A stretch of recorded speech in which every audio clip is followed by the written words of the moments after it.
Ahora sí, entonces, bienvenidos, bienvenido y bienvenida, y quienes nos estén viendo en forma grabada, a Mitofo, a nuestra tercer clase del seminario Los orígenes y la evolución del budismo. Eh, Vamos a hacer un pequeño repaso de lo que vimos hasta ahora. Ustedes tal vez se habrán dado cuenta que este seminario está estructurado de tal forma que las dos primeras clases tienen que ver con el budismo más bien temprano, más primitivo, lo que llamamos el budismo Theravada, y las dos segundas clases tocan temas de lo que llamamos el budismo Mahayana, el budismo más tardío. ¿Sí? La primera clase vimos un poco de historia del Theravada, cómo fue evolucionando desde que Siddhartha se ilumina y la vida de Siddhartha hasta más o menos el cuarto concilio budista. En la segunda clase vimos un poco de la propuesta filosófica del budismo Theravada a partir del Mahasatipatthana Sutra. Y hoy vamos a volver un poquito a la historia, ¿sí? Vamos a retomar eh, hacia finales del Theravada, digamos, los dos últimos siglos antes de Cristo aproximadamente, y vamos a continuar la historia a partir de allí para ver cómo se da lugar al surgimiento del el Mahayana, ¿no? El movimiento que vamos a ver hoy. Y la próxima clase vamos a ver la propuesta filosófica del Mahayana a partir de otro sutra que es el Maha Pranya Paramita Hridraya Sutra. ¿Sí? Pero bueno, la idea de la clase de hoy es ver un poco de la historia, cómo desde donde dejamos, más o menos el cuarto concilio budista, vamos a retomar un poquito antes cómo fue evolucionando a lo que básicamente es el Mahayana el día de hoy.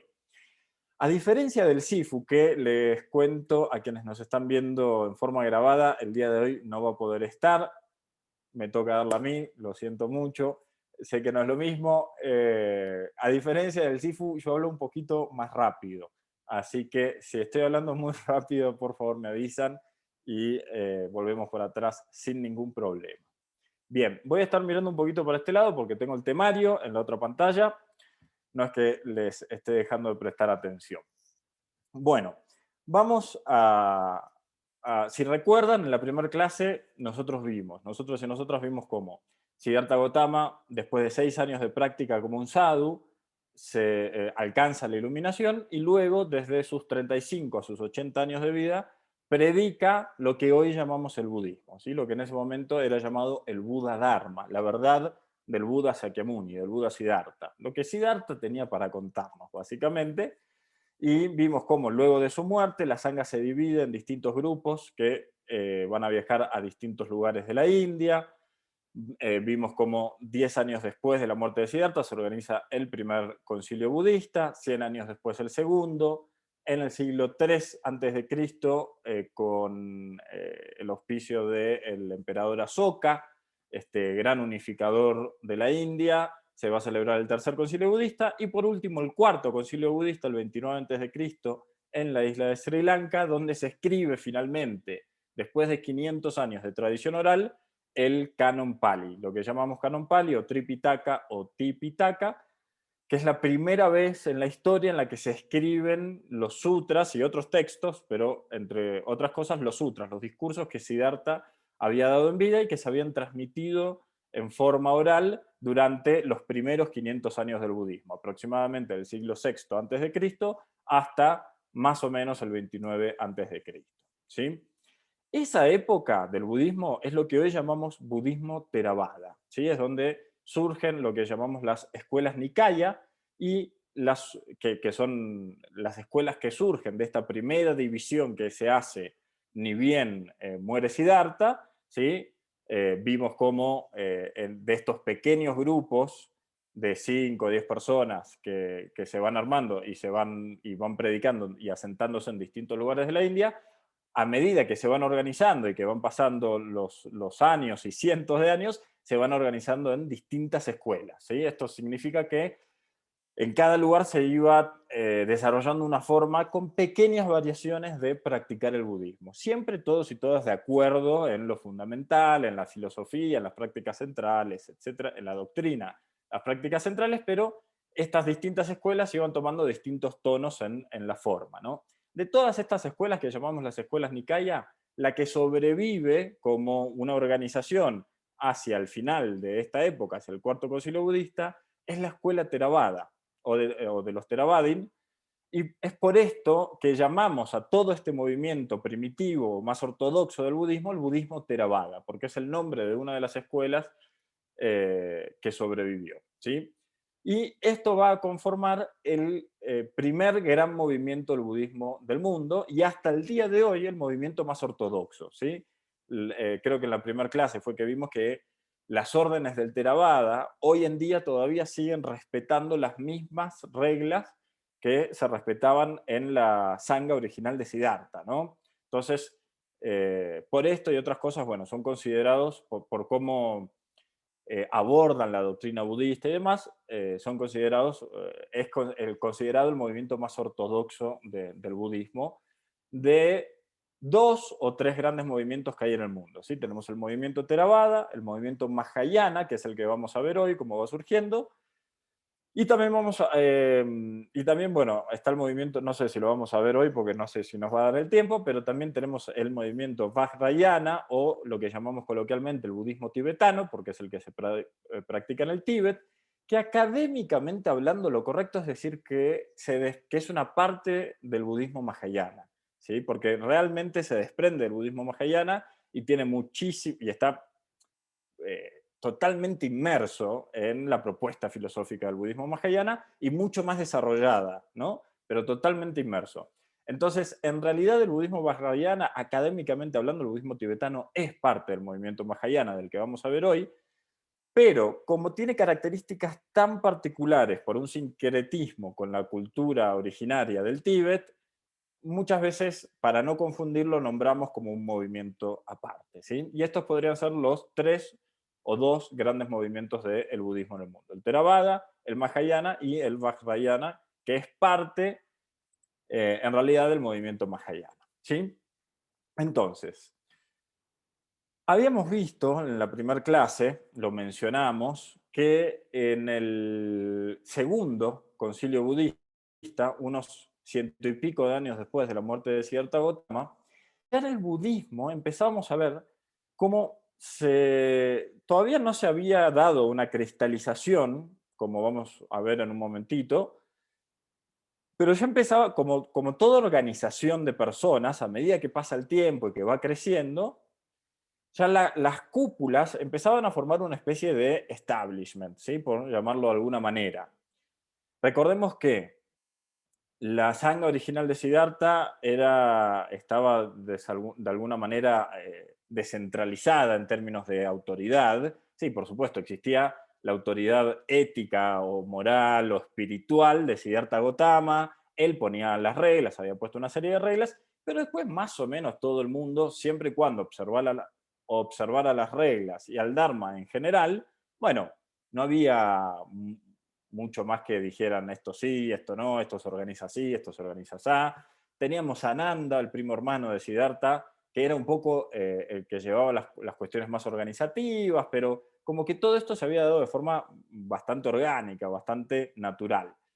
Luego de la muerte de Siddhartha y sobre todo cuando la sangha se divide y empiezan a formar grupos más pequeños y cada grupo empieza a tener sus particularidades y demás, bueno, empieza a crecer el budismo y a organizarse como una religión, ¿sí? Todo esto que vimos de historia en la primera clase.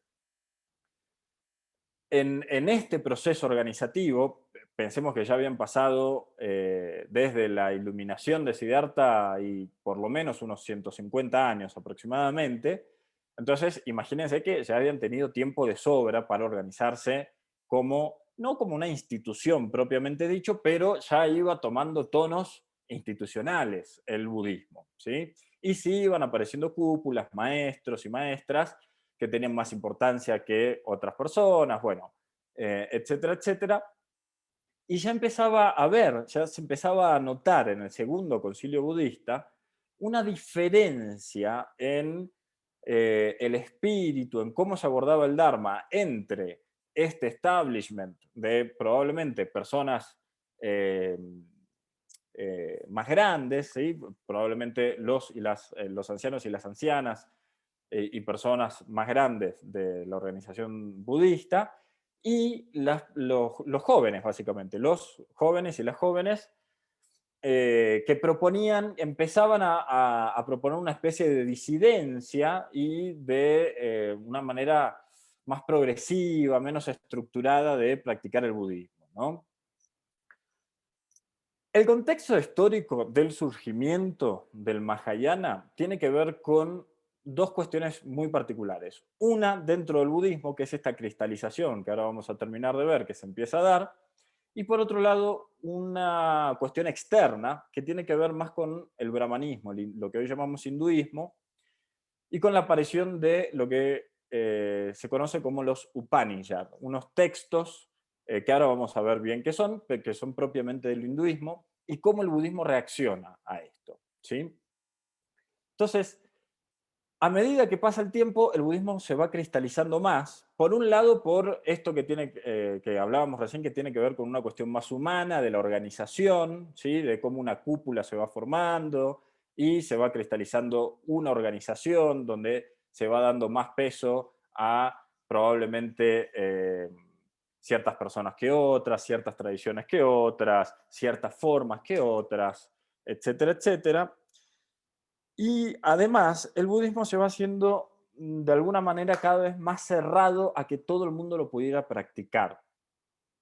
Por un lado, para practicar el budismo, la práctica fundamental del budismo para esta época había pasado a ser la recitación.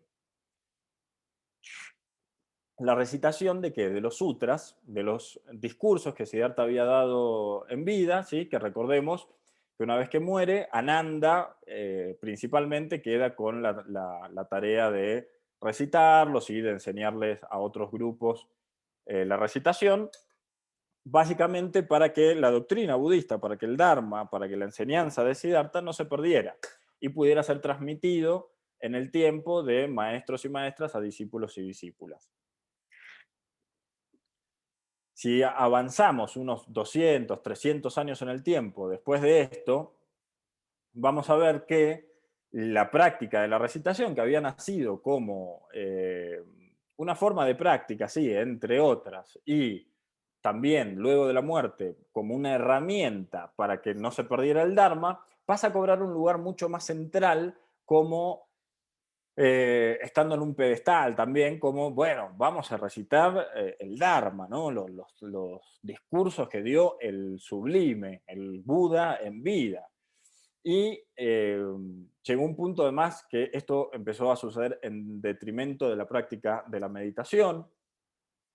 Entonces pasó a ser más intelectual, más académico, el budismo más cerrado. Entonces, quien no pudiera tener la capacidad de entender de alguna manera los sutras sin grandes recursos académicos, intelectuales y demás, un poco quedaba fuera del budismo. ¿Sí? ¿Qué pasa? En la práctica de la meditación, cualquier persona que no tenga el más mínimo recurso intelectual, académico, que no haya tenido acceso a la educación formal, etcétera, etcétera, se sienta a meditar y desde la misma experiencia puede ir acercándose a la iluminación y alcanzar la iluminación sin haber leído un solo texto. Está bien, probablemente sea mucho más fácil si además de meditar vamos acompañando esto con un conocimiento intelectual leyendo los textos. Pero hay casos en la historia donde tenemos budas que se han iluminado súbitamente y muchas veces desde la misma experiencia. Hay toda una escuela una orden del budismo zen que plantea esto, que es el Soto Zen, donde la práctica central es la meditación. Y mientras uno se siente a meditar en el vacío, uno es Buda. ¿Sí? Entonces, esto era lo que no pasaba durante los, podríamos decir, siglo III, siglo II, siglo I antes de Cristo en el budismo, porque justamente pasaba lo contrario. Como la práctica de recitación era la central, maestro, ¿qué es la ecuanimidad? A recitar los sutras. Maestro, ¿qué son los 5 agregados del apego? A recitar los sutras. Maestro, tengo una basurita en el ojo, a recitar los sutras. Cualquier cosa era, vamos a recitar los sutras. Y si no entendía muy bien los sutras, bueno, no era tan fácil entrarle, ¿viste? Para decirlo un poco en criollo. Por estos motivos, el budismo empieza a cerrarse, empieza a ser practicado, empieza a estar disponible, digamos, para menos personas.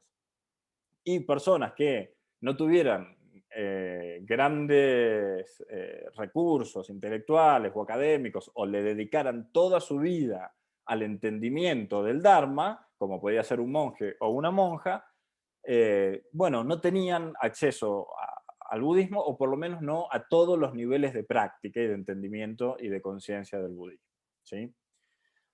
Entonces, por un lado, por esta cuestión de las organizaciones humanas y esta cuestión de cómo se van organizando y de que va apareciendo una cúpula y un establishment, por un lado. Y por otro lado, por esta cuestión de cristalización, perdón, de que el budismo se va haciendo más académico, más intelectual, más cerrado para quien no se dedicara toda su vida o por completo a eso, es que el budismo se va cristalizando en esta época, en el sentido en el que deja de evolucionar mucho en términos filosóficos, como conocemos que pasó durante nuestra era, que no pararon de aparecer nuevas propuestas y desarrollos filosóficos hasta el día de hoy, que sigue modificándose.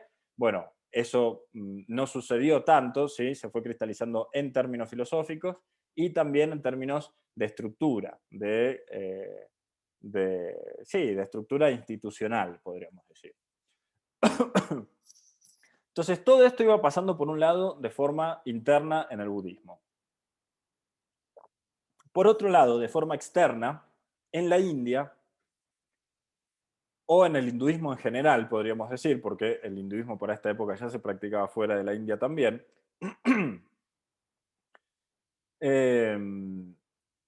estaba sucediendo algo muy particular. El hinduismo, la religión brahmánica, que es el origen religioso, cultural, histórico en el que nace, se educa y vive Siddhartha, que es lo que hoy llamamos hinduismo, es lo que precede al hinduismo, podríamos decir, está basado en unos textos llamados los Vedas. Los primeros datan de aproximadamente 1500 antes de Cristo y van apareciendo bastante más a lo largo de la historia, hasta el 500 antes de Cristo. Pero bueno, los primeros son del 1500 antes de Cristo. Los Vedas son unos textos canónicos, fundacionales de lo que hoy llamamos hinduismo. Son los textos en sánscrito védico, pero son los textos en sánscrito más antiguos de los que se tenga registro, y es en lo que está basado el hinduismo, en términos filosóficos, en términos de propuestas éticas y morales, bueno, etcétera, etcétera. Originalmente son textos, pero, esto es un dato de color, generalmente durante la gran mayoría de la tradición antigua del hinduismo, los Vedas se transmitieron más de forma oral porque basado en la propuesta de que la tradición oral es mucho más rica, porque los maestros pueden indicar ciertos conocimientos escondidos, porque pueden emitir los sonidos de una manera particular que no cualquiera sabe, bueno, etcétera, etcétera. Y si bien son textos, mucha gente no sabe que son textos y se refiere a ellos como una tradición oral. Bueno, originalmente son textos, pero en la tradición brahmánica e hinduista se le da mucho más importancia a la tradición oral, o perdón, transmisión oral de estos textos, ¿sí?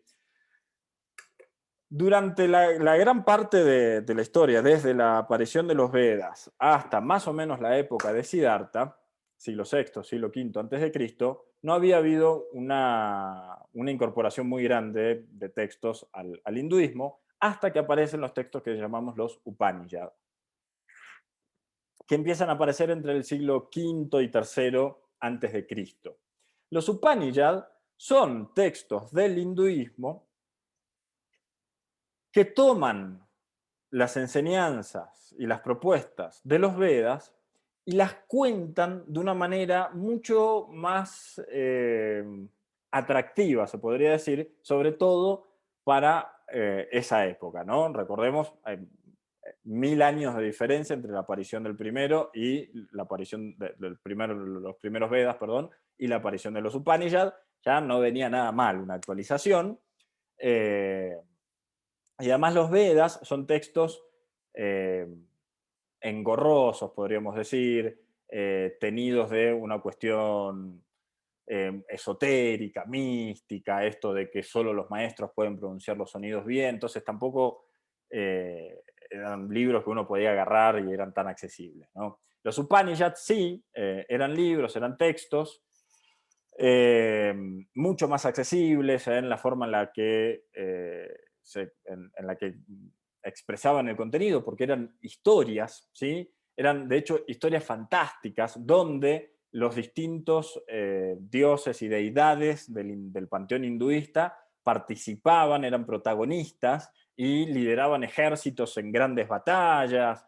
Y bueno, eran unas historias epopélicas donde los protagonistas eran las deidades del hinduismo y en estas historias se contaban, o podríamos decir la moraleja de estas historias, eran propuestas éticas, morales y filosóficas encontradas en los Vedas, ¿sí? Entonces era una manera de resignificar los Vedas en unos cuentos muy atractivos para las personas.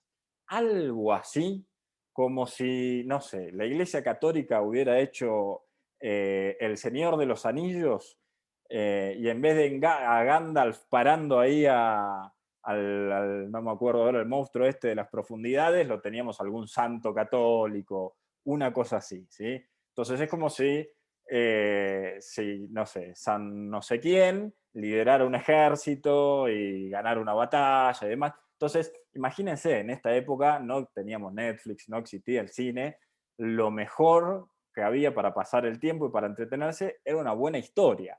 Entonces, imagínense una historia épica donde los ídolos culturales religiosos de la época eran los protagonistas. Bueno, esto funcionó muchísimo y además justo venían o sea, empezaron a ser muy populares justo después de que terminara el reinado del emperador Asoka. ¿Sí? Recordemos, el emperador Asoka había sido un gran unificador de la India, y cuando muere, bueno, vuelven las divisiones, vuelve la guerra, se vuelve a dividir la India en distintos reinos, vuelven a aparecer otros jugadores políticos a buscar poder, y se vuelve a dividir la India, y el budismo, recordemos que Ashoka va a ser el primer gobernante budista de la India, va a ser del budismo la religión oficial de la India, va a construir un montón de templos, bueno, etcétera, etcétera.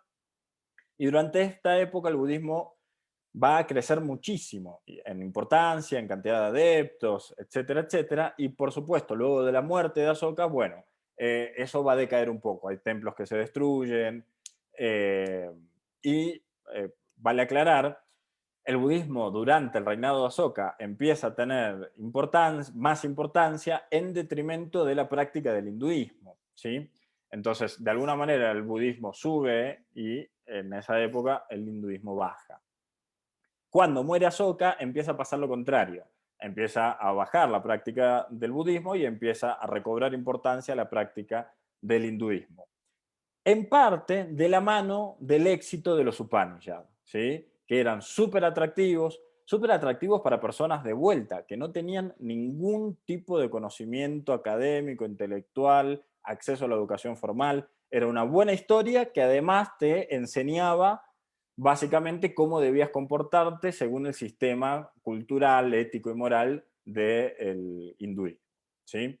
Y no hacía falta contar con ningún tipo de recurso académico e intelectual para acceder a ese conocimiento. Entonces funciona un montón, tiene un gran éxito y, y bueno,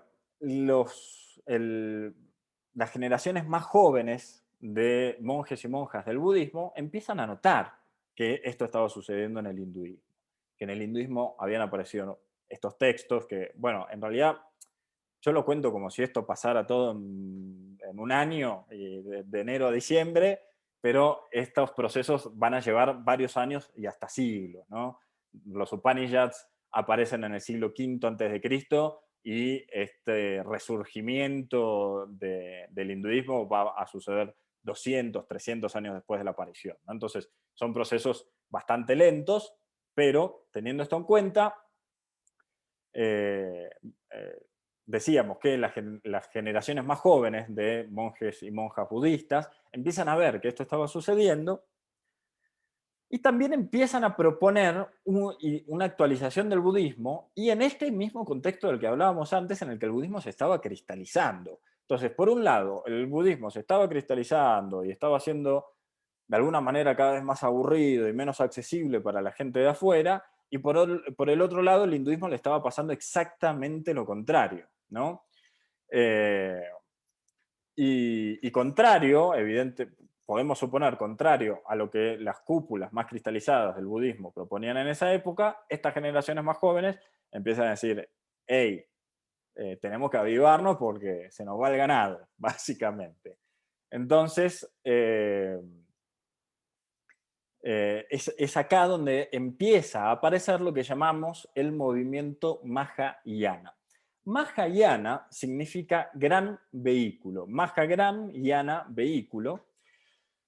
Y estas generaciones más jóvenes empiezan a llamar a esta nueva propuesta de budismo, este nuevo abordaje del budismo, que ahora vamos a ver en qué consiste, lo empiezan a llamar Mahayana, porque era un gran vehículo en el que entraban todos y todas las personas que quisieran practicar el budismo, fueran monjes o no fueran monjes, tuvieran recursos intelectuales y académicos o no los tuvieran, fueran personas de familia, fuera lo que fuera. La idea, el espíritu del movimiento Mahayana es que es un vehículo en el que entra todo el mundo, y todo el mundo puede practicar el budismo desde esta perspectiva, ¿sí? Y a medida que empieza a surgir el movimiento Mahayana, los monjes y las monjas más identificadas con el movimiento Mahayana, empiezan a llamar a esta parte más cristalizada del budismo, el budismo o el movimiento Hinayana. Hinayana significa pequeño vehículo, Hina pequeño, Yana vehículo. Y lo llamaban de forma despectiva Hinayana, como diciendo, bueno, ese es el pequeño vehículo del budismo en el que solo entran algunos pocos y pocas, solo los monjes y las monjas, y si no le dedicas toda tu vida a entender el budismo, no lo vas a practicar, básicamente.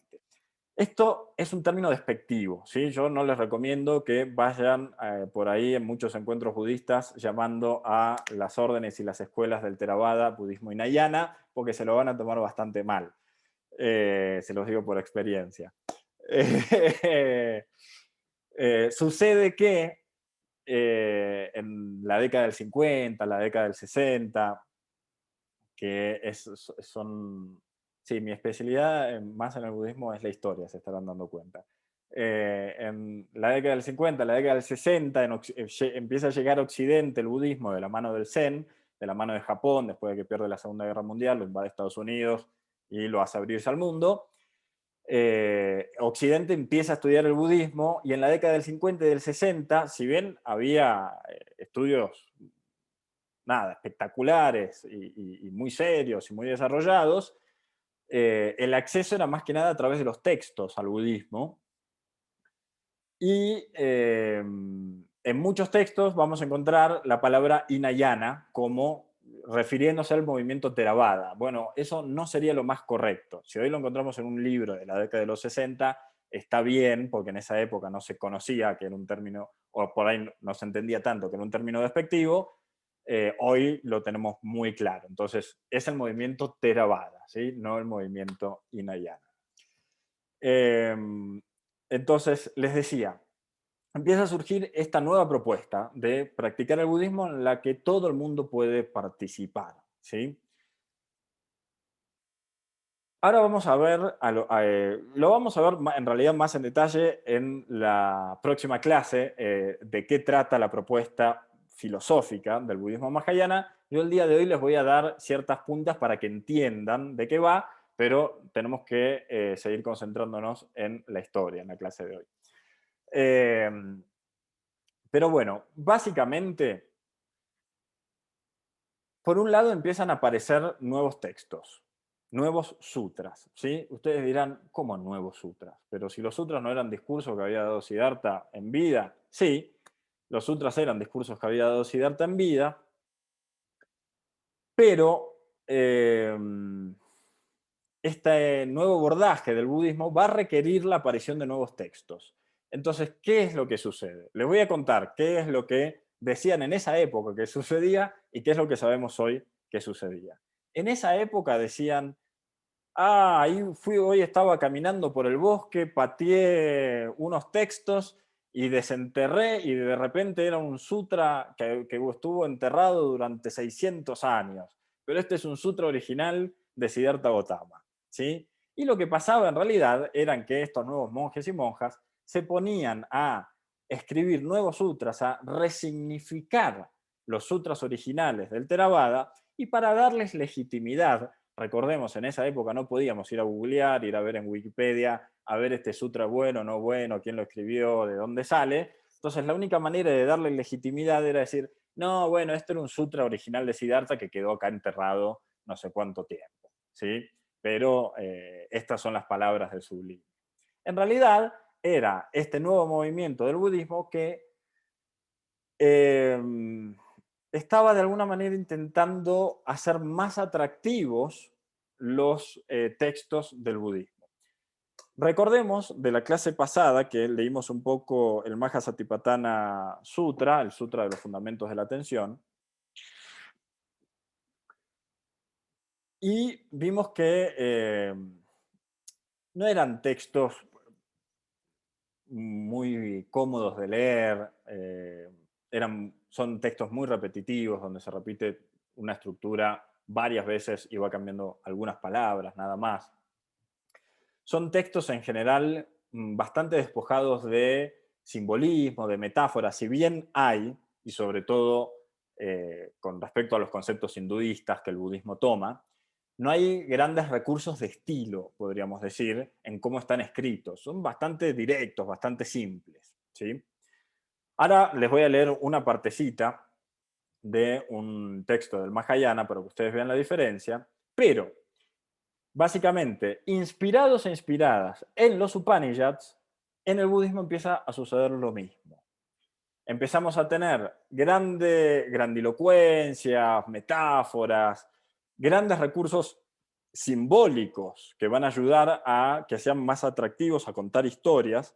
Y lo que en el budismo Theravada, por ejemplo, era, bueno, Siddhartha se sentó en un montículo y se dirigió a la congregación de 20 personas que allí estaba y empezó a explicar el Dharma mientras se iban acercando otras personas, etcétera, etcétera.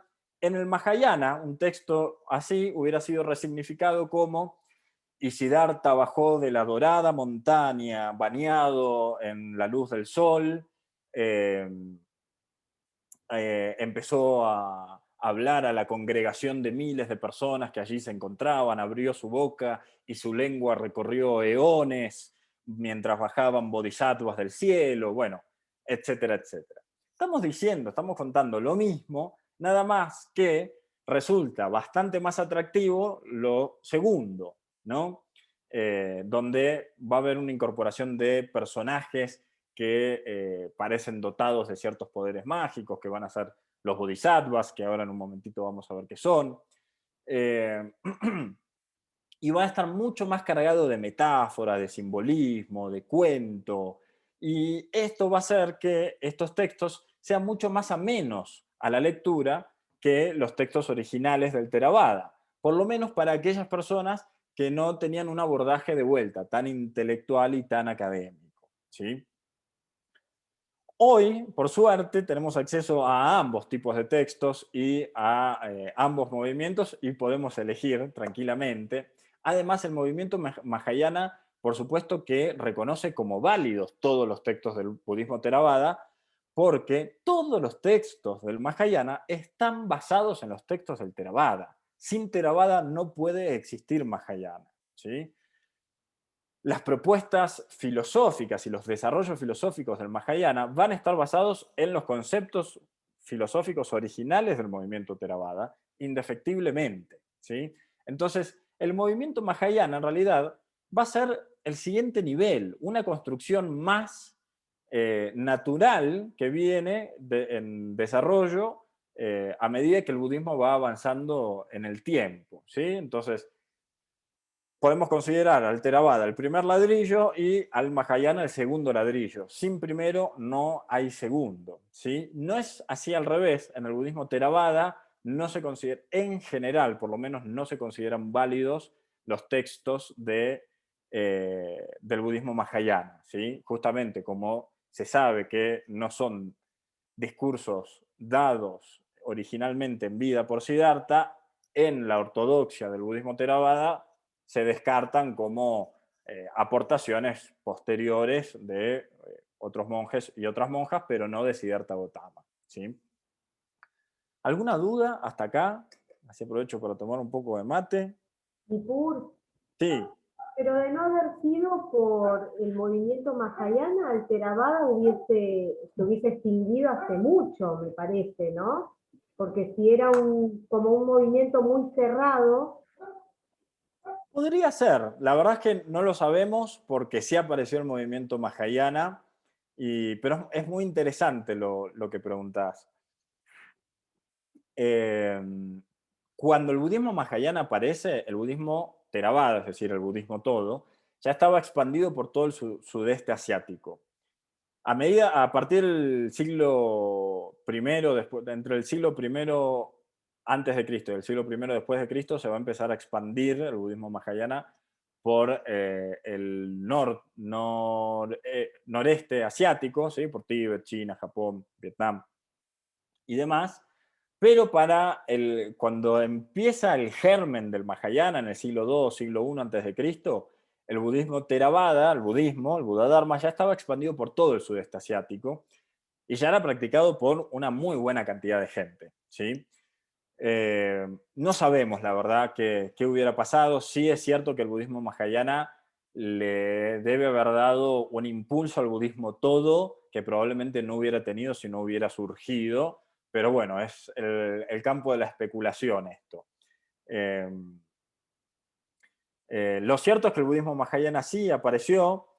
El budismo Mahayana hoy es, por lo menos en Occidente, el que más se practica, ¿sí? La verdad, en Asia no lo sé, geográficamente está dividido de forma bastante equitativa, habría que ver en cantidad de adeptos y adeptos. Pero bueno, lo cierto es que sí, apareció el Mahayana en esta época, y bueno, viene de alguna manera a revolucionar el budismo, ¿sí? Hay una gran diferencia en la propuesta filosófica entre el budismo Theravada y el budismo Mahayana, ¿no?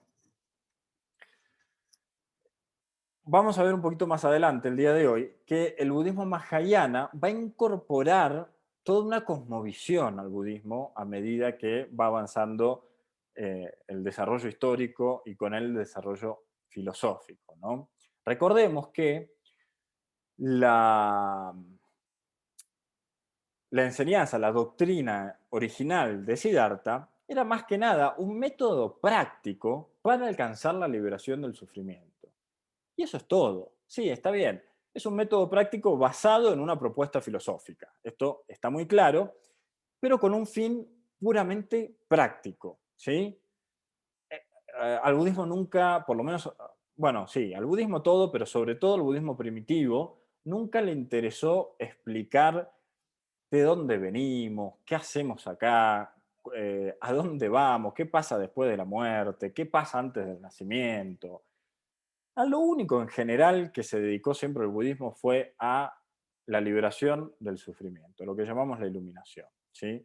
Y a Siddhartha, si bien estuvo entrenado en muchas otras cosas más que la liberación del sufrimiento, nunca le interesó expresarse demasiado sobre esas cosas o detenerse sobre cuestiones que no tuvieran que ver, que no abonaran a la liberación del sufrimiento, justamente por eso, porque le parecía una pérdida de tiempo, no porque no supiera, no porque, no sé, por ninguna otra razón o porque simplemente porque no le parecía importante porque el objetivo último para él era la liberación del sufrimiento, ¿sí?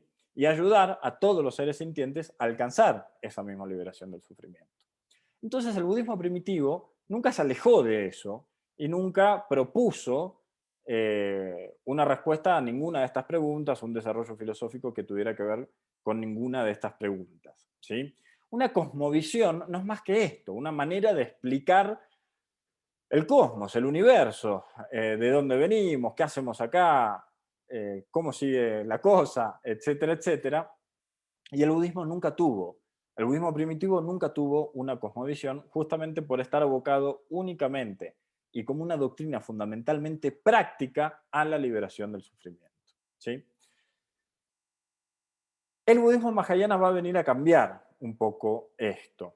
Déjenme leerles brevemente, esperen que tengo muchos PDFs, cómo empieza, por ejemplo, el Lankavatara Sutra, ¿sí? Una vez el bendito apareció en el castillo de Lanka, estamos hablando de Sri Lanka, apareció en el castillo de Lanka, que está en el pináculo del monte Malaya en el medio de un gran océano. Una cantidad extraordinaria de bodhisattvas, mahasattvas, se reunieron milagrosamente desde todas las tierras de Buda y un gran número de bhikkhus se congregaron allí. Los bodhisattvas, mahasattvas, con Mahamati a la cabeza, eran todos maestros perfectos de los variados samadhis, las 10 partes del dominio propio, los 10 poderes y las 6 facultades físicas. Habiendo sido ungidos por las propias manos del Buda, todos ellos entendieron muy bien el significado del mundo objetivo. Ellos todos sabían cómo aplicar los diversos recursos y expedientes, las enseñanzas y disciplinas, de acuerdo con las diversas mentalidades y conductas de los seres. Todos ellos estaban completamente versados en los 5 dharmas, los 3 savas, los 8 viñanas y el no ego dualístico. El bendito, conociendo las inquietudes y agitaciones mentales que se encontraban en las mentes de aquellos reunidos en la asamblea, y con su gran corazón motivado por la compasión, sonrió y dijo, bueno, y así sigue. Se nota la grandilocuencia, ¿no? Se nota el simbolismo, eh, se nota que está contando un cuento, está contando una historia, ¿sí? Aquí hay varias cosas que comentar. Yo no lo dije cuando lo leí, pero empieza así he oído, como empiezan la gran mayoría de los sutras del Theravada. Y no sé si recuerdan que empiezan así porque Ananda los recitaba, entonces normalmente era Ananda decía, así he oído a Siddhartha, al sublime, al bendito, cuando dio tal discurso y lo empezaba a repetir. Siendo este un sutra del Mahayana, un sutra que aparece varios cientos años después de la muerte de Siddhartha, después de la muerte de Ananda, Ananda jamás escuchó esto, bueno, difícilmente esto puede ser porque Ananda lo haya escuchado. De vuelta, estos son distintos elementos que se toman de los sutras del budismo Theravada para darles legitimidad, para decir, no, bueno, esto es un sutra original, esto es algo que dijo Siddhartha, ¿no? Entonces, tienen estos elementos como así he oído, pero si recuerdan de lo poco que leímos del Mahasatipatthana Sutra, la clase pasada, es bien distinto como está escrito, ¿sí? Uno es repetitivo, más bien, no sé si aburrido es la palabra, pero no es tan divertido de leer, digamos, ¿no? Acá por lo menos hay elementos de una buena historia, ¿no? Y es por lo tanto mucho más atractivo para las personas y sobre todo para personas que no tienen un entendimiento del Dharma o que no tienen un entendimiento de distintos desarrollos filosóficos, sean del Dharma o cualquier otro, sino que es una historia bastante accesible, ¿sí? Entonces, al igual que como sucedió con los Upanishads, el budismo mahayana empieza a volcarse a este tipo de abordaje de la transmisión del Dharma, ¿sí? Y esto iba a hacer el budismo bastante más atractivo. Y por esto empieza a llamarse, entre otras cosas, el gran vehículo, ¿no? Disculpen que se me seca la garganta. Entonces, esto es lo que llamamos el, el primer gran cisma del budismo, ¿no? Donde el budismo deja de ser un solo movimiento, llamado el Buda Dharma, y empieza a hacer dos movimientos distintos, el Theravada por un lado y el Mahayana por el otro, ¿sí? Entonces es el primer gran cisma del budismo y vale aclarar, es un cisma que no, de vuelta, no sucede de enero a diciembre, ni en 1 o 2 años, sino que de vuelta. Recordemos que empiezan a haber disidencias entre las cúpulas del budismo y las generaciones más jóvenes recién, tan temprano como en el segundo concilio budista, unos 100 años después de la muerte de Siddhartha. Podríamos decir que el Mahayana empieza como movimiento más formalmente en el siglo II, siglo I antes de Cristo y se termina de consolidar en el siglo II, siglo III después de Cristo, ¿sí? Luego va a seguir evolucionando en el tiempo. De hecho, nuestra escuela, la escuela Zen, va a aparecer recién en el siglo V, siglo VI después de Cristo, ¿no? Y es parte del movimiento Mahayana.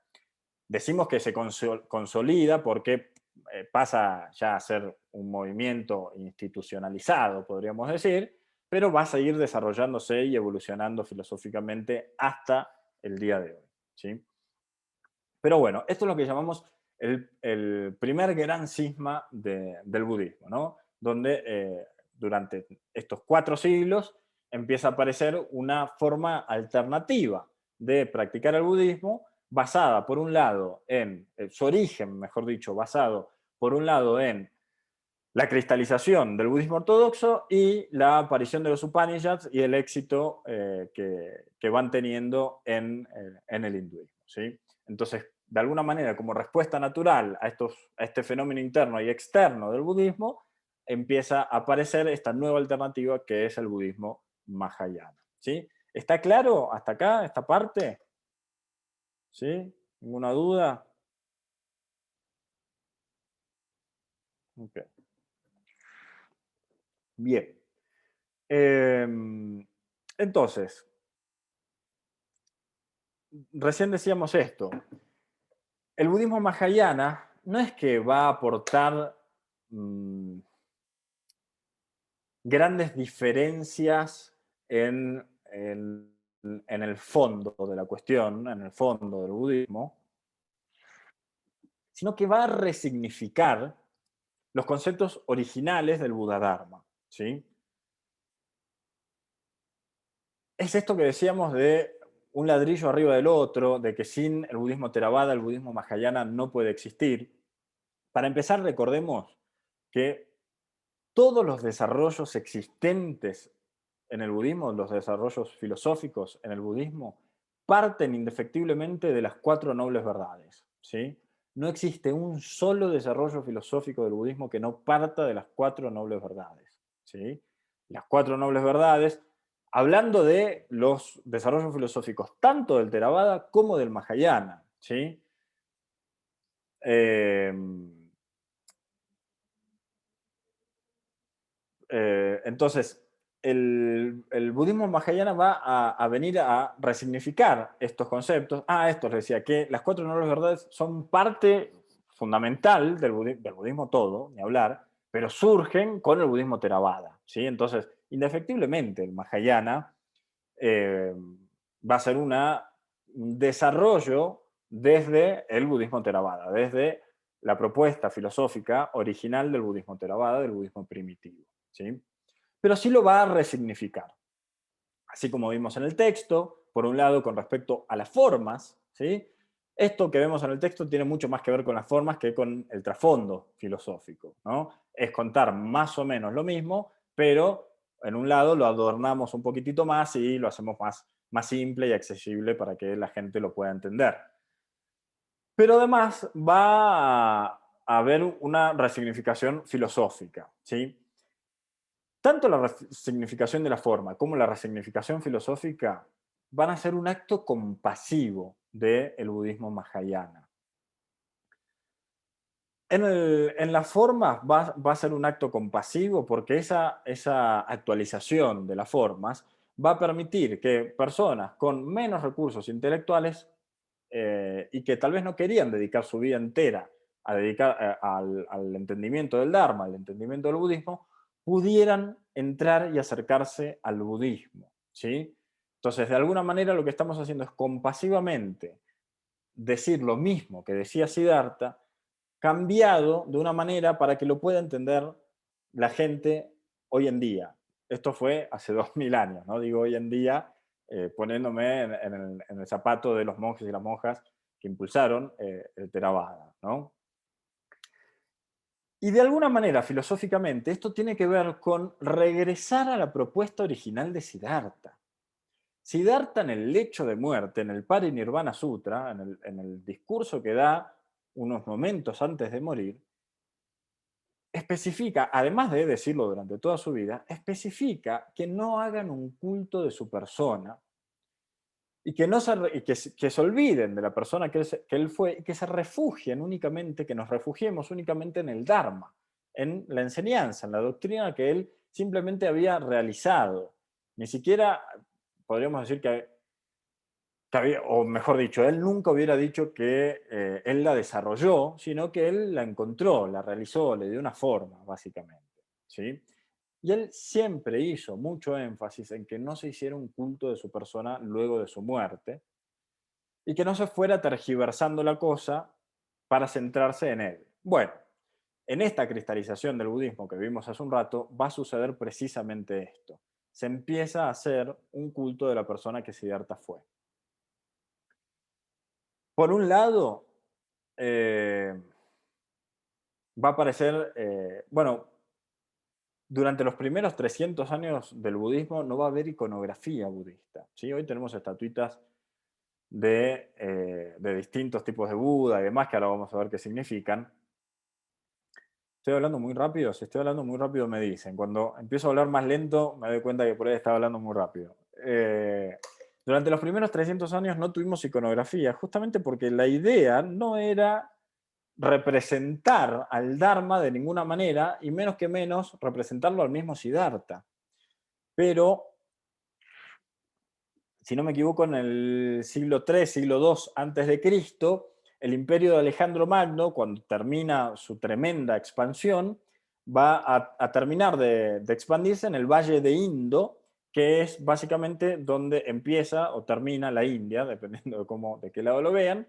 Y por lo tanto, durante un tiempo, el imperio griego va a colindar con la India. Y en este momento se va a producir un intercambio entre los filósofos griegos y monjes budistas.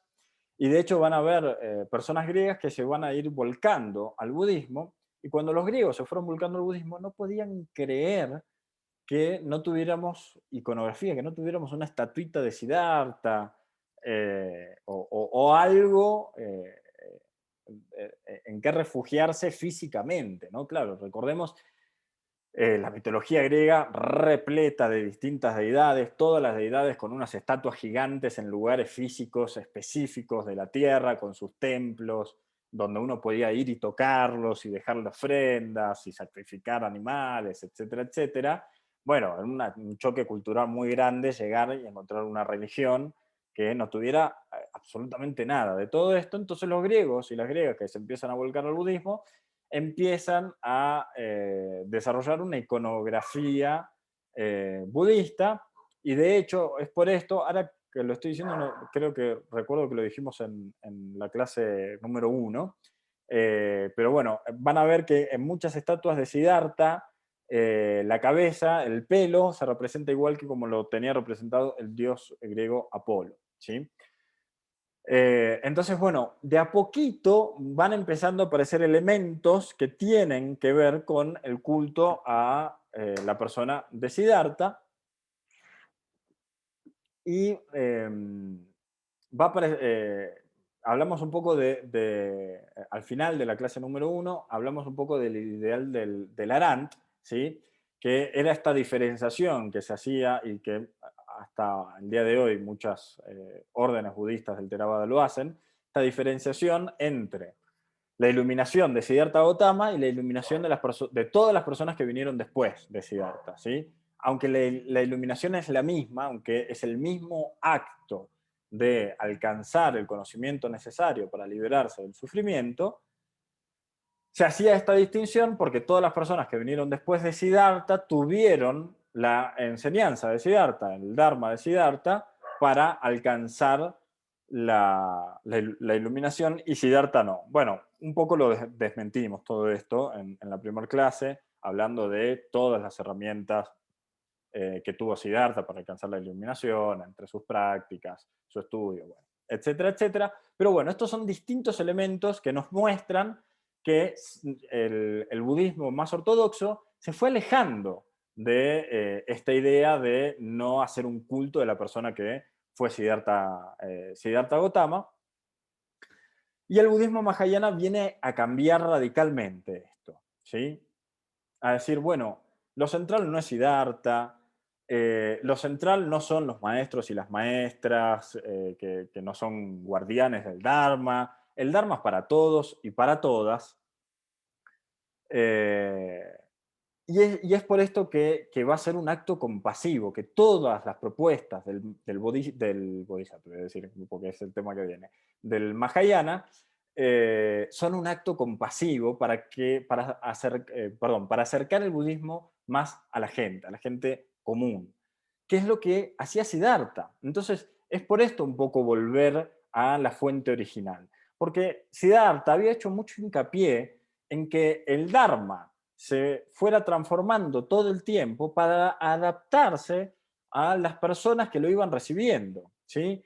No sé si recuerdan de esto que vimos en la primera clase, que una de las primeras cosas que hace Siddhartha luego de alcanzar la iluminación es acercarse a un mercader, a un comerciante que pasaba por ahí, explicarle todo esto, y el comerciante dice, sí, sí, todo muy lindo, pero a mí no me parece la gran cosa esto. Y siguió su camino. Y ahí Siddhartha entendió que tenía que ponerse siempre en los zapatos de la persona a la que le estaba predicando el Dharma, para que fuera más fácil de ser adoptado y de ser entendido. Mejor dicho, de ser entendido y en caso de ser entendido y de quererlo, ser adoptado, ¿sí?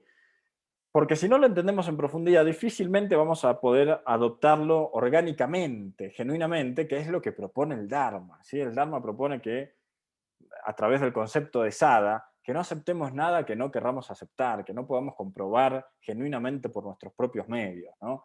Entonces, eh, entender profundamente el Dharma para luego poder aceptarlo, bueno, tiene que ver con el espíritu original de Siddhartha, ¿sí?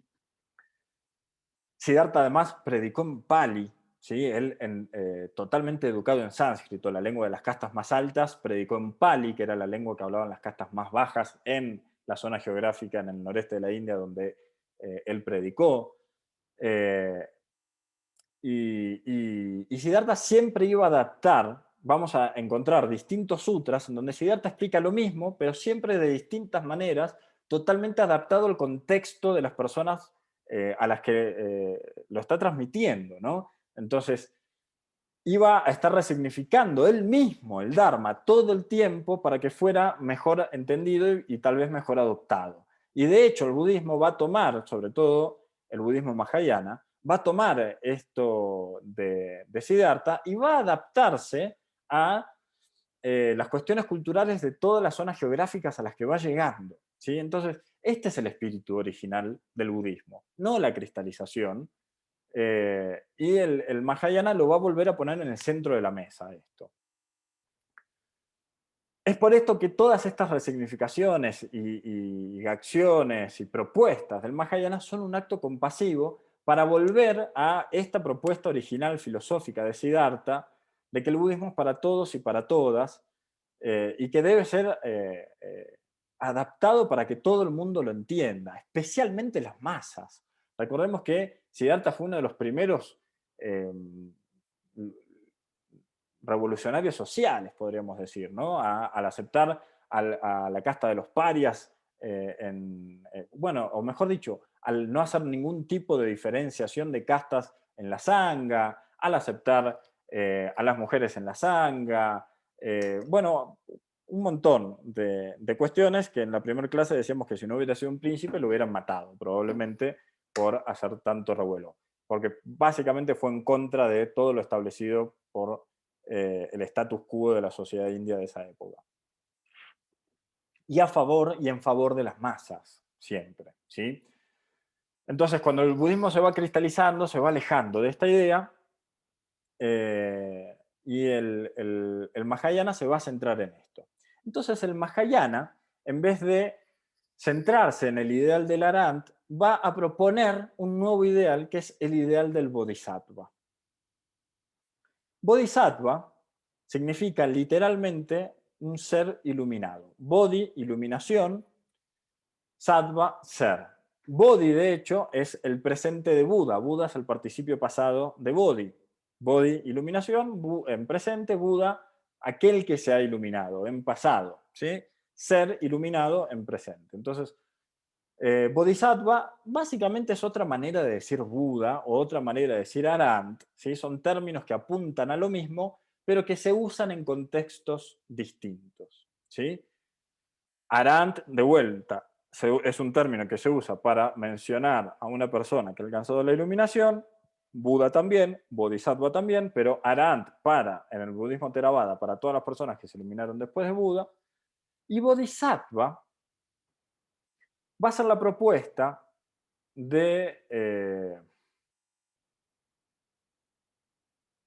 va a ser de vuelta una democratización del budismo, podríamos decir. ¿Por qué?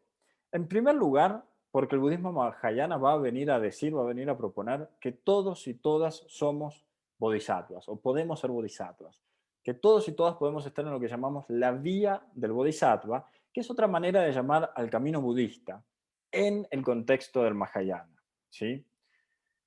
El bodhisattva va a tener una gran particularidad, una gran diferencia con respecto al Arhat, que es que va a tener un tremendo componente social, podríamos decir. A diferencia del Arhat, que no es que lo niega, pero que no lo incorpora. ¿Sí? Todas estas cuestiones sociales o de índole social que va a incorporar el bodhisattva, que ahora vamos a ver, el Arhat pues no se dedica a ellas, por lo menos no están especificadas. ¿Sí? Un Arhat podía ser un Buda que se aleja, que se va a la montaña, que alcanza la iluminación y dice, bueno, me quedo en el bosque, me quedo en la montaña, total, yo ya alcancé la iluminación, esto es todo para mí. El bodhisattva se va a basar en el entendimiento de que mientras haya un ser que sufra en el mundo, pues habrá sufrimiento para el mundo entero. ¿Sí? Y mientras haya iluminación en el mundo, perdón, spoiler, con tema del chiste, mientras haya una persona iluminada en el mundo, habrá iluminación en el mundo para todos y todas. ¿Sí? Aquí tengo, si los muestro acá, se van a ver al revés, entonces ahora los voy a poner en el chat. Tengo los 4 grandes votos del Bodhisattva. Quien haya alguna vez venido a meditar al Zazen aquí en la Ciudad de México o en el Templo de Escobar, en Buenos Aires, voy a poner aquí en el chat, los conoce muy bien. Estos son los 4 grandes votos del Bodhisattva. Los leo brevemente. Los seres sintientes son innumerables. Hago el voto de ayudar a todos a encontrar su liberación. Los deseos y las pasiones son ilimitados. Hago el voto de liberarme de ellos. Las puertas del Dharma son incontables. Hago el voto de atravesarlas todas. El camino del Buda no tiene igual. Hago el voto de realizarlo. Y vamos a detenernos un momento en el primero. Los seres sintientes son innumerables. Hago el voto de ayudar a todos a encontrar su liberación. Esta va a ser la fundamental diferenciación entre el Bodhisattva y el Arhat. El Bodhisattva hace el voto, quien está en la vía del Bodhisattva va a hacer el voto de postergar su entrada al Nirvana, aún habiendo alcanzado la iluminación, hasta que todos los seres sintientes no alcancen la iluminación. ¿Sí? Esto, por supuesto, es un ideal.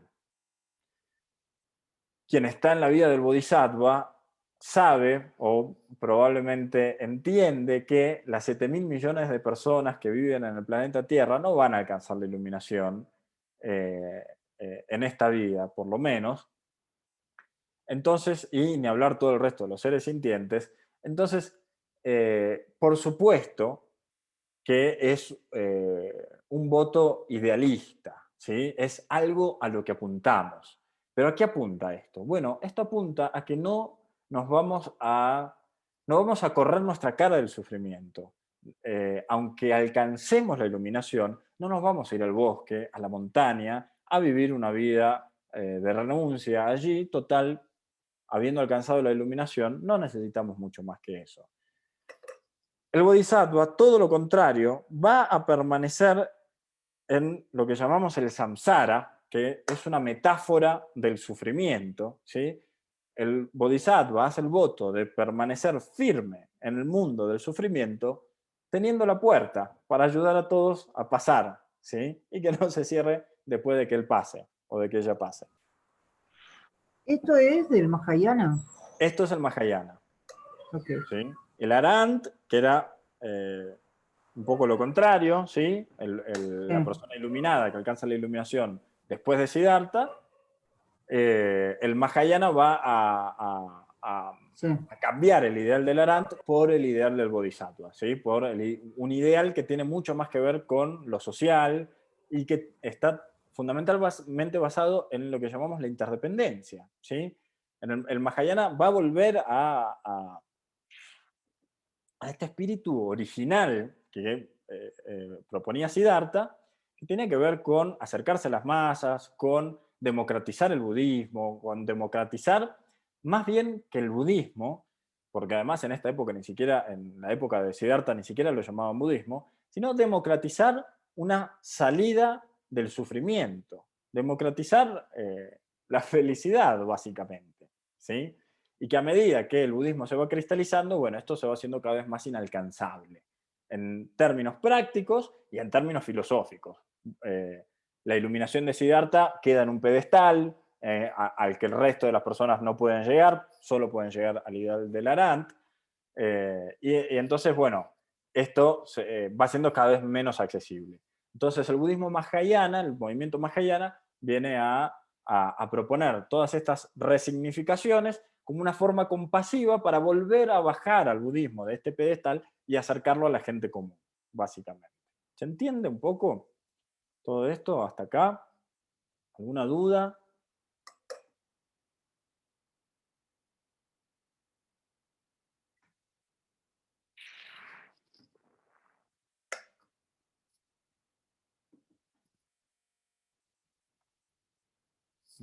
Bien, parece que no. Bueno.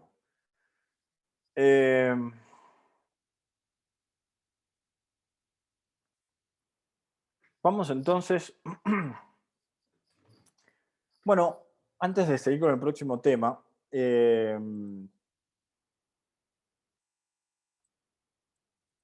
hay algunos comentarios más de los 4 grandes votos. El tercero dice: las puertas del Dharma son incontables, hago el voto de atravesarlas todas. Esto también refleja el espíritu del Mahayana, ¿no? Pero te pensaste el 2.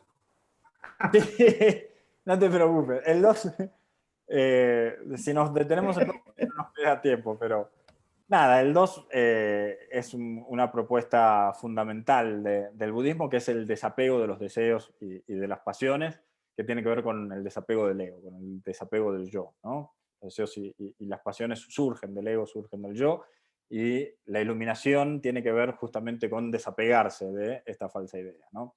Pero ahora sí, yendo al tercero, que expresa en este sentido este espíritu del Mahayana en términos de que las puertas del Dharma son incontables, salvo el voto de atravesarlas todas. Esto significa, las puertas del Dharma significan las puertas hacia la iluminación,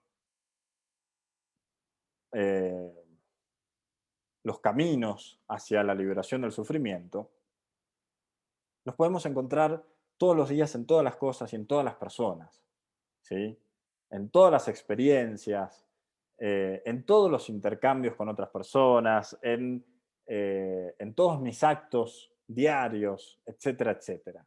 Y esto también tiene mucho que ver con una democratización del budismo. De vuelta, el budismo deja de ser algo ahí inalcanzable, y bueno, las puertas del Dharma están en todos lados, todo el tiempo, son incontables, todo el mundo las puede encontrar en cualquier momento, ¿sí? Eh, y luego dice, el camino del Buda no tiene igual, hago el voto de realizarlo. Esto quiere decir, sí, cada uno recorre su propio camino y el camino de Siddhartha fue único, esto lo tenemos claro, pero al mismo tiempo reconocemos que todos y todas podemos alcanzar lo que él alcanzó, ¿sí? Entonces, el camino del Buda no tiene igual, pero hago el voto de realizarlo. Hago el voto de buscar lo que él buscó con mi propio camino. ¿Y qué significa esto? Bueno, no necesito ser un monje, o bueno, lo dice justo un monje, pero digo, no necesito ser un monje o una monja o dedicar toda mi vida al budismo, o ser un gran intelectual, o pasar toda mi vida leyendo libros, o toda mi vida meditando eh, para alcanzar la iluminación. Lo que a mí me sirva en mi camino, sea lo mismo que le sirvió a los budas del pasado o no, pues es lo correcto. Y si eso es lo correcto y me sirve para alcanzar la iluminación, buenísimo. Eso es todo. Este es el espíritu del Mahayana, ¿sí? Esto de bajar de un pedestal al budismo, bajar de un pedestal a Siddhartha Gautama, bajar de un pedestal a la iluminación misma, ¿sí? La iluminación está disponible para todos y todas desde el momento que nacemos. Y esto es lo que va a venir a proponer el Mahayana, y es por esto que el Mahayana es el gran vehículo, donde entramos todos y todas, independientemente de contextos, de nuestra historia, de nuestras capacidades personales, etcétera, etcétera, etcétera. ¿Sí? Bien. Entonces, decíamos hace un momento que al budismo nunca le interesó formar una cosmovisión o desarrollar una cosmovisión, ¿sí? El budismo, sobre todo el budismo primitivo, el budismo, el Buda Dharma o el budismo Theravada, siempre fue más que nada una doctrina práctica, ¿sí? Está bien, después empieza a evolucionar en movimientos religiosos, en estas estructuras, instituciones de las que fuimos hablando, pero siempre basado en lo que era una doctrina fundamentalmente práctica para alcanzar la liberación del sufrimiento. Y eso era todo. Y en ningún momento se preocupó por, de vuelta, explicar de dónde venimos, a dónde vamos, cuál es nuestro fin, nuestro objetivo acá, si tenemos un destino, si no tenemos un destino, bueno, etcétera, etcétera. ¿Por qué? Porque a Siddhartha le parecía, a Sakyamuni Buda, le parecía que esto era desviar nuestros recursos, nuestro tiempo, nuestra atención de lo que realmente importaba, que era la liberación del sufrimiento. Y como todas estas cosas podían ser interesantes y válidas de discutir, pero no aportaban a la liberación del sufrimiento, pues las dejó de lado, ¿sí? Y así lo hizo el budismo primitivo, también el budismo mahayana, sobre todo al principio, pero a medida que el budismo mahayana empieza a evolucionar, desde esta adición de la cuestión simbólica, de la cuestión metafórica y demás, empieza a aparecer lo que podríamos llamar una cosmovisión en el budismo. ¿A qué hago referencia con esto de elementos simbólicos y metafóricos? Bueno, esto que leía hace un rato, por ejemplo, ¿no?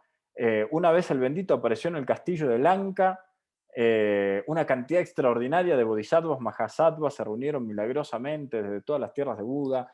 Hoy sabemos, por ejemplo, que Buda predicó en el noreste de la India. Lo más probable es que nunca haya estado en Sri Lanka y acá tenemos un texto que lo hace aparecer en un gran castillo en Sri Lanka, ¿no? Donde una cantidad extraordinaria de bodhisattvas, mahasattvas. Mahasattva significa gran ser. Sattva, de vuelta a ser, maha, gran. Entonces, de seres iluminados, de grandes seres, que se reúnen milagrosamente desde todas las tierras de Buda. Bueno, estos son los elementos simbólicos y metafóricos a los que hago referencia, ¿no? Que empezaron a ser originalmente elementos que le daban cierto atractivo a los textos y al Dharma, pero que a partir de ahí fueron incorporando cada vez más estructuras metafóricas y simbólicas cada vez más complejas. Y es así como va apareciendo lo que llamamos una cosmovisión en el budismo, ¿sí?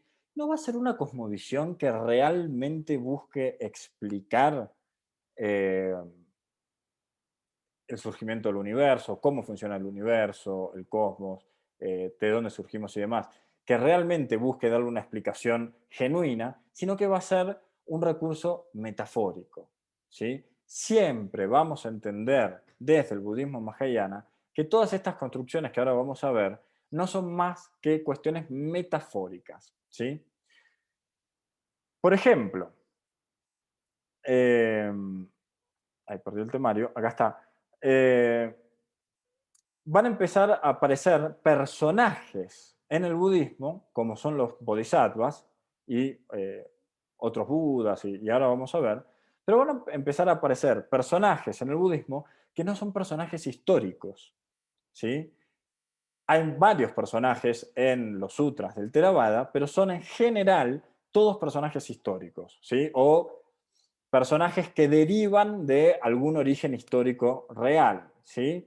Se lo va a mencionar a Kasyapa, se lo va a mencionar a Nanda, bueno, se lo menciona por supuesto a Siddhartha en todos, se menciona a distintos príncipes, reyes, brahmanes que iban a hablar con Siddhartha, todas personas de carne y hueso basadas en historias reales, ¿sí?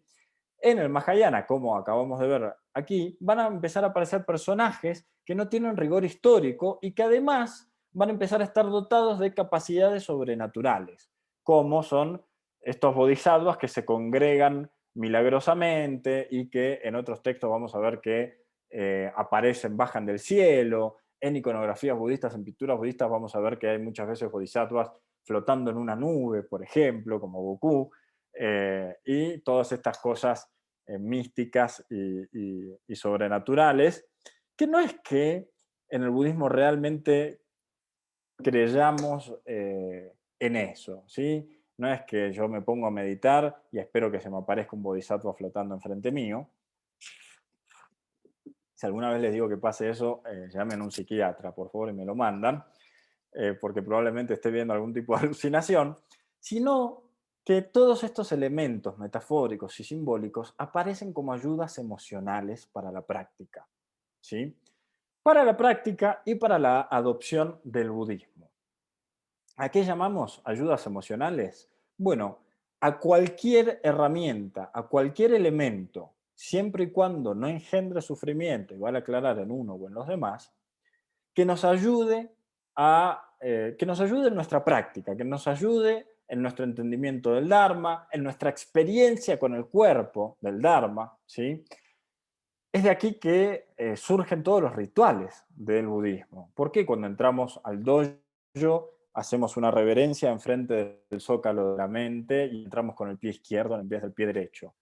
Bueno, como práctica de la atención plena, por un lado, y por otro lado, porque el cuerpo, a través del ritual, como una ayuda emocional, ya empieza a sentir cosas desde ese momento, ¿sí? El ritual nos hace conectar con ciertos estados emocionales, con ciertos estados de conciencia. ¿Por qué? Porque es algo que lo repetimos siempre igual y son actos en los que encontramos cierto valor emocional, absolutamente subjetivos, ¿sí? Y es por esto que algunas personas encajan más con ciertas tradiciones del budismo y ciertas personas encajan más con otras. ¿Por qué? Por una simple cuestión de afinidad emocional, nada más que por eso, que es totalmente subjetivo y totalmente válido también, ¿sí? Yo me pongo la túnica y el cuerpo me cambia al instante. El cuerpo empieza a bajar las revoluciones, empiezo a notar cosas que no notaba antes. eh, Entro al dojo con la túnica y el cuerpo sigue cambiando. Hago el sampai. Para quien no haya venido nunca al dojo, el sampai es una serie de reverencias que hacemos al entrar y al salir, al empezar y al terminar la práctica, que no es más que una serie de reverencias que hacemos hacia nuestra propia capacidad de alcanzar la iluminación, no hacia algo místico, ni siquiera a la persona que fue Siddhartha, sino que es a nuestras propias capacidades. Y mientras hago el sampai, mi cuerpo va entrando en un estado que cuando estoy paseando a mi perro o tomando mate en la terraza, y no es lo mismo. No sucede eso de esa forma, ¿sí? Esto es lo que llamamos ayudas emocionales en el budismo, y todos los rituales del budismo son ayudas emocionales, especialmente en el Zen, que es de las escuelas del budismo más despojada de todas estas cuestiones metafóricas. ¿Por qué les estaba diciendo esto? Ah, por la cosmovisión. La cosmovisión aparece en el Mahayana como una ayuda emocional eh, para que sea más fácil conectar, ¿sí? A ver, para poner un ejemplo, una ayuda emocional también es la señora que va hasta San Nicolás en Argentina, o hasta o San Nicolás o Luján en Argentina, o la señora o el señor que va acá a Guadalupe y que cuando puede tocar a la Virgen se pone a llorar y le pasan cosas en el cuerpo, y que realmente cree en eso y que realmente esas cosas le ayudan a llevar una vida más amena, por lo menos, ¿sí? Eso es una ayuda emocional. Que esa persona pueda creer en eso, y se me pone la piel de gallina cuando hablo de estas cosas porque son experiencias del cuerpo, eso es una ayuda emocional y existe en el catolicismo y en otras religiones, igual que existe en el budismo. ¿Qué pasa? En otras religiones, esas ayudas emocionales tienen que ver con la fe, con creer en algo que no podemos comprobar con nuestros propios medios, y esta es la gran diferencia que aporta el budismo, ¿no? Que en el budismo no tenemos un componente de fe y que rechazamos cualquier cosa que no podamos comprobar por nuestros propios medios. Pero más allá de eso, la experiencia emocional es la misma. Y el recurso que habilita esa experiencia emocional es la misma, es el mismo vínculo que tiene esa señora con la Virgen, o el señor, perdón por el estereotipo, eh, es el mismo vínculo con la ayuda emocional que yo puedo tener cada vez que hago esto, cuando entro al templo o cada vez que me pongo la túnica. Es la misma experiencia, ¿sí? La cosmovisión, la propuesta de una cosmovisión en el budismo aparece como una ayuda emocional, ¿sí? Esta cosmovisión, ¿con qué tiene que ver? Bueno, van a aparecer distintos personajes, van a aparecer distintos budas y bodhisattvas, se van a empezar a describir en los sutras tierras metafóricas, por ejemplo, como van a haber distintos budas metafóricos que ahora vamos a ver, no mucho en detalle porque no nos queda mucho tiempo, pero eh, van a aparecer distintos budas metafóricos, van a aparecer distintos bodhisattvas.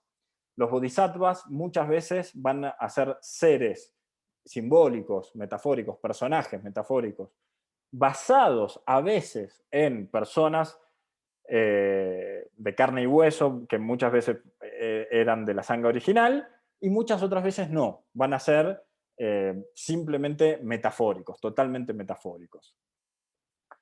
Van a aparecer distintos planos existenciales, ¿sí?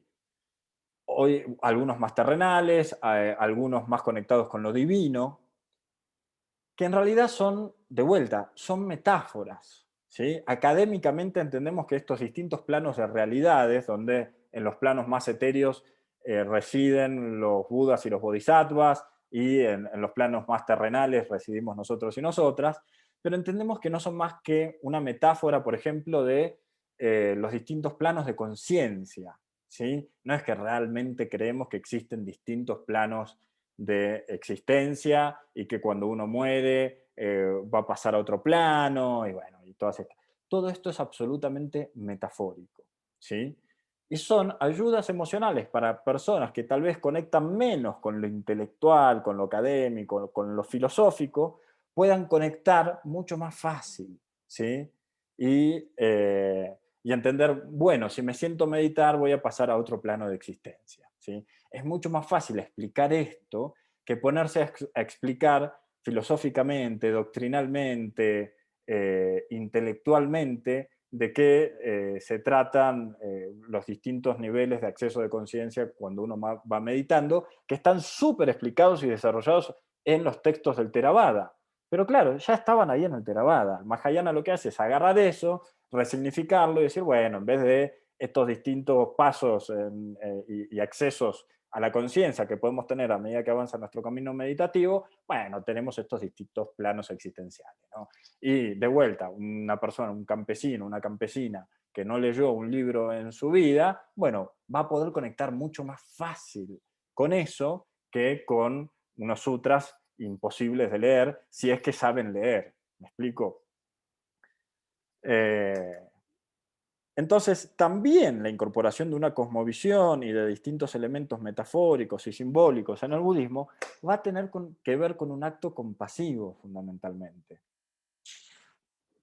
con una herramienta, un recurso hábil eh, para acercar el Dharma y, mejor dicho, el espíritu del Dharma, que es la liberación del sufrimiento, a personas a las que por ahí ciertos abordajes les quedaban un poco lejos, ¿sí? Y es así que va a ir apareciendo esta cosmovisión budista que conocemos hasta el día de hoy y que, por ejemplo, en el budismo tibetano, el budismo Vajrayana, que es el que decíamos al principio, que si bien se desprende del Mahayana, presenta características tan diferentes que a veces lo llamamos como un tercer movimiento. El budismo tibetano, por ejemplo, va a ser un desarrollo y una explotación enorme de todos estos elementos, y es por esto que cuando entramos a un templo del budismo tibetano, de una escuela del budismo tibetano, vamos a tener budas y bodhisattvas en unas estatuas doradas enormes, muchísima carga de iconografía, vamos a tener a Mara, por ejemplo, que es el demonio de la ilusión y el señor de la muerte, que de vuelta son metáforas, pero otra vez,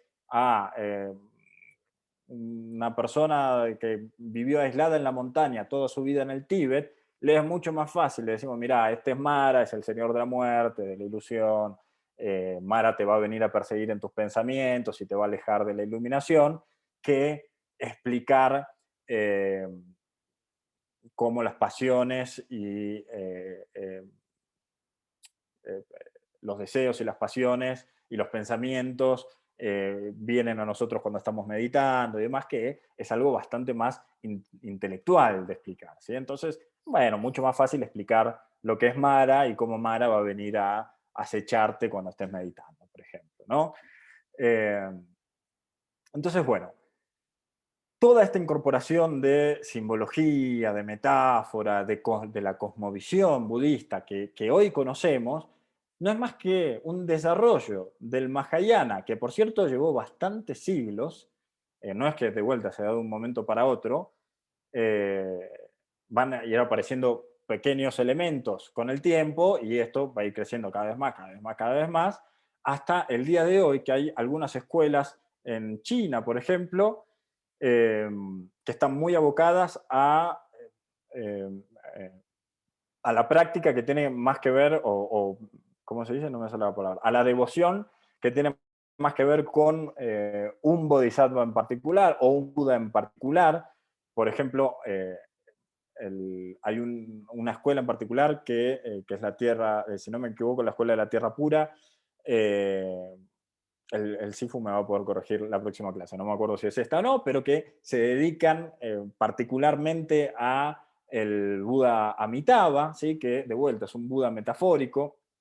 Esto nos sirve para entrar a nuestro próximo tema, que son los Budas y Bodhisattvas en el Mahayana, que de vuelta son estos distintos personajes que van apareciendo como ayudas emocionales, como recursos metafóricos, y uno de ellos va a ser el Buda Amitabha, que es parte de lo que llamamos los 5 Budas Yani. Los 5 Budas Yani, que no vamos a tener, pensé que íbamos a tener algún tiempo de verlos, pero luego les podemos compartir el PDF. Les iba a compartir bueno, les comparto la pantalla rápidamente, tenemos un poquito de tiempo. Acá está. ¿Se está viendo sí? Perfecto. Bueno, acá tenemos los 5 Budas Yani, que son Vairochana, Achovya, Ratnasambhava, Amitabha, que es el que les mencionaba recién, y Amoghasiddhi, ¿no? Bueno, son budas celestiales, suelen visualizarse durante la práctica de meditación tántrica. El budismo tántrico es el budismo tibetano. Eh, bueno, hay distintas explicaciones. Vamos a ver que todos tienen una característica. Por ejemplo, Vairochana es el iluminador, el Buda blanco van a tener un color, van a simbolizar siempre algo, el símbolo de la realidad tal cual es, ¿sí? Vamos a ver, bueno, color blanco, van a tener una función, maestro, ubicación, centro, van a tener un elemento que es el aire, en el caso de Vairochana. Después, bueno, Akshobhya es el Buda azul, representa la conciencia como un aspecto de la realidad. La función es la calma, está ubicado en el este, porque son los 4 puntos cardinales y Vairochana en el centro. Elemento de agua, el tiempo es el amanecer, Randa Sambhava, el que nació de una joya, bueno, etcétera, etcétera, etcétera. ¿Sí? Entonces, acá les muestro a Amitabha, el color rojo, y, que es el Buda de la compasión, y a Amoghasiddhi, la armonía y el equilibrio, el color verde. ¿Sí? Función salud, ubicación norte, elemento aire, bueno, etcétera, etcétera. Todo esto, voy a dejar de compartir. Después, si quieren, les envío el PDF para que lo puedan chusmear con más detenimiento. Todo esto, por supuesto, que son cuestiones simbólicas. ¿Sí? Yo no miro al cielo y creo que está ahí Randa Sambhava, o que está Amitabha, o que está Amoghasiddhi, sino que son elementos metafóricos. Cada uno de estos Budas, como verán, representan distintos atributos, distintas cualidades que existían en Siddhartha Gautama y que fueron fundamentales para que él alcanzara la iluminación y que por lo tanto, si nosotros y nosotras en nuestro propio camino vamos cultivando, pues tarde o temprano también alcanzaremos la iluminación. Y es una manera más práctica de decir esto que de decir, tenés que imitar lo que hacía el tipo ese que vivió hace 1000 y pico de años. Entonces, en vez de decir eso, tenemos un panteón con una serie de seres iluminados que nos inspiran a hacer lo que ellos hicieron o lo que ellos hacen o lo que ellos representan para poder alcanzar la iluminación. ¿Sí? A partir de que de que va apareciendo toda esta cosmovisión, van apareciendo escuelas y órdenes que se van a ir centrando más en la propuesta, por ejemplo, de Amitabha, en la propuesta de Vairochana, etcétera, etcétera, etcétera. En nuestra orden, por ejemplo, si bien nos enfocamos en todos, en general en nuestros templos tenemos una figura digo nuestros templos como si fueran tantos. Les cuento que hemos abierto práctica en Estados Unidos, entonces ya podemos hablar un poco más en plural. Pero bueno, en general nosotros nos enfocamos cuando meditamos mucho en el Buda Amitabha, porque es justamente el Buda de la meditación, el Buda de la compasión, bueno, entre otras cosas. Y así distintas escuelas, distintas órdenes van centrándose más en algunos que en otros, pero como una propuesta de práctica, no porque vayamos a hacer un culto de un elemento metafórico, porque entendemos que es un elemento metafórico y nada más. No es un ser místico o sobrenatural que vive en algún plano de existencia al que nosotros no podemos acceder. Nada de eso, son cuestiones bien metafóricas. Y así como hay muchos Budas, también hay varios Bodhisattvas, ¿sí? En general, en los puntos cardinales centrales se ubican los Budas y en los puntos medios se ubican los Bodhisattvas. Los Bodhisattvas y Budas además suelen tener consortes, una contraparte femenina. Y bueno, y así el panteón budista va creciendo y siempre de vuelta como forma metafórica, ¿sí? Como distintos personajes que representan distintas cualidades, distintos aspectos del Dharma y que nos ayudan a conectar con el Dharma desde otro lugar que no es tan intelectual, tan académico y tan doctrinal sobre todo, y que tienen mucho más que ver con lo devocional, con la experiencia, y que es algo a lo que puede acceder básicamente, lo devocional y lo experimental, es algo a lo que puede acceder todo el mundo, independientemente de si hayas leído un libro, si no hayas leído un libro, si sepas leer, si no sepas leer, si sos muy dado a las cuestiones intelectuales o no. ¿Sí? Bien. qué tema sigue y cómo estamos de tiempo. Budas y Bodhisattvas, bien, Tathagata Garbha, el último tema. Vamos, estamos bastante prolijitos con el tiempo. ¿Alguna duda hasta acá? No, bien. Yo por lo menos ya saqué un par de preguntas. El Sifu la vez pasada no sacó ni una, así que eso habla muy bien de la clase de hoy. Tathagata Garbha es algo que vamos a explicar en esta clase porque es algo fundamental en lo que se basa filosóficamente hablando, en lo que se basa el budismo mahayana. Tathagata Garbha, recordemos por un lado que el Buda se llamaba a sí mismo el Tathagat, muchas veces traducido como el así venido o más precisamente traducido como lo así venido, ¿sí? Porque en el budismo entendemos que para una persona iluminada no hay un yo que pueda venir, sino que es el todo, lo que llamamos la talidad, eh, o básicamente ver las cosas tal cual son, ¿sí? En el Dharma propone, en el budismo decimos que cuando hacemos el yo a un lado, cuando dejamos de ver las cosas a través de la ilusión de los sentidos, a través de la lupa del ego, podemos ver las cosas tal cual son para el todo del que formamos parte, ¿sí? Para el Tao, para el movimiento eterno, para la vida toda, para el universo, la creación, como cada quien le quiera decir, ¿sí? Pero para este gran todo del que somos parte, este gran continuo. Y no desde nuestra perspectiva individual y subjetiva de la realidad, siempre desde el ego, tenida por la ilusión de los sentidos, ¿sí? Por la falsedad de los sentidos, podríamos decir. Tathagata Garbha entonces va a ser la naturaleza innata que existe en cada persona, en cada ser sintiente, de ver las cosas tal cual son. Es decir, de alcanzar la iluminación.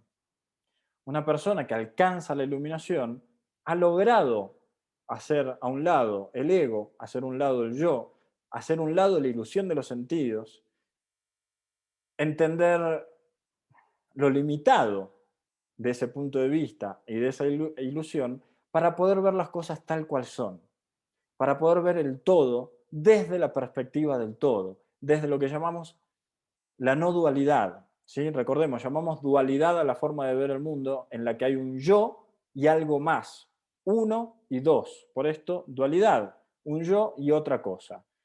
Cuando en el Dharma proponemos una visión de la experiencia humana no dualista, es decir, que puede haber un acceso a una experiencia de vida humana no dualista, en la que no hay un yo y algo más, sino en la que solo hay uno, un todo, una única cosa del que todos y todas somos parte, distintas expresiones del mismo todo, ¿sí? Lo podríamos llamar la vida, por ejemplo, ¿sí? Tu vida, mi vida, la vida de él, de aquel, de aquella, es todo parte de la vida, de la gran vida, ¿sí? Tathagata Garbha, entonces, es lo que vamos a llamar la naturaleza búdica. Llamamos a la naturaleza búdica a la capacidad, esta capacidad innata que existe en todos y en todas, de alcanzar la iluminación y de ver las cosas tal cual son, y no a través de la ilusión de los sentidos. Tathagata Garbha propone que esta naturaleza búdica, esta naturaleza original, existe en todos y todas, siempre, que simplemente debe ser desarrollada, practicada, puesta en marcha, pero que existe esta capacidad en todos y todas, ¿sí? De hecho, en el budismo Zen, cuando saludamos diciendo Amito Pho, de hecho, significa literalmente Buda Amitabha, ¿sí? Amita es el Buda Amita, Pho, Buda en chino, Buda Amita, y decimos Buda Amitabha básicamente reconociendo en la otra persona la naturaleza búdica, Tathagata Garbha, reconociendo en la otra persona la capacidad de alcanzar la iluminación. Si lo hacemos a otra persona, es reconociendo en otra persona la naturaleza búdica, Tathagata Garbha. Y si lo hacemos, por ejemplo, entrando al templo o estando solos o solas, en general lo hacemos reconociendo nuestra propia capacidad de alcanzar la iluminación. ¿Sí? ¿Por qué centrar en el budismo mahayana? Y bueno, porque el budismo mahayana viene a proponer que todos y todas, independientemente de vuelta de cualquier sea nuestro contexto, nuestra historia, nuestras capacidades personales, etcétera, etcétera, tenemos la capacidad de alcanzar la iluminación. ¿Sí? Y esto es lo que propone Tathagata Garba, la naturaleza búdica. De hecho, en general, no sé si sabían que los bebés y las bebés, o todas las personas cuando somos bebés, cuando somos recién nacidos y nacidas, tenemos una conexión y una experiencia del mundo que es no dual. No sabemos reconocer al principio la diferencia de dónde termina nuestro cuerpo y empieza el resto de la realidad. Y recién empezamos a tener, a poder hacer esta diferenciación, esta discriminación, cuando nos empiezan a amamantar y empezamos a entender que hay algo externo a nosotros que nos reconforta y nos hace sentir bien, y que cuando no lo tenemos nos hace sentir mal. Y es ahí cuando empezamos a entender que hay una diferencia entre nuestro cuerpo y el resto de la realidad. Entonces, esto no es más que una linda demostración de Tathagata Garba y de la naturaleza búdica. ¿Sí? Es a medida que vamos creciendo y que vamos haciendo un desarrollo del intelecto, que nos vamos alejando de esta idea y que vamos aprendiendo a discriminar cada vez más y más, porque la sociedad moderna en la que vivimos nos exige desarrollarnos de esa forma. De hecho, en general, cuanto más podemos desarrollar la discriminación del todo, bueno, más útiles somos para la sociedad, ¿no? Y entonces naturalmente nos vamos alejando a través de este tipo de desarrollo intelectual de esta naturaleza original que todos y todas conocimos desde la experiencia. Tathagata Garba, la naturaleza búdica y el Dharma en general nos proponen que nos vayamos acercando cada vez más de vuelta a esta naturaleza original, a esta naturaleza búdica, a esto que llamamos la budeidad, ¿sí? A esta naturaleza, a esta capacidad que existe en cada persona de alcanzar la iluminación, ya sea a través de los textos, a través de un acercamiento más intelectual y académico, como puede ser del Theravada, o a través de un acercamiento más devocional, más emocional, más desde la experiencia que nos propone el budismo mahayana. Mis amigos, mis amigas, hasta acá los temas del día de hoy. Terminamos hasta unos minutitos antes. ¿Alguna pregunta, algo que agregar, algún comentario? ¿Algo que quieran contar? No, clarísimo y muy interesante. Qué bueno, Pablo, me alegro que te haya parecido interesante.